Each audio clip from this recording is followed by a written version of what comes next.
Hello guys, আমি আজকে দেখাবো রুটি কীভাবে বেলতে হয়। তো চলো পাট করে দেখা যাক রুটি কীভাবে বেলা যায়, এত সুন্দর গোল করে। চলো লেটস গো।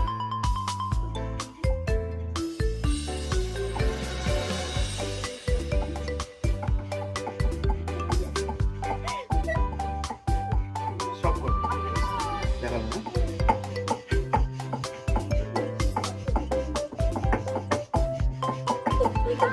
কতটা হলো?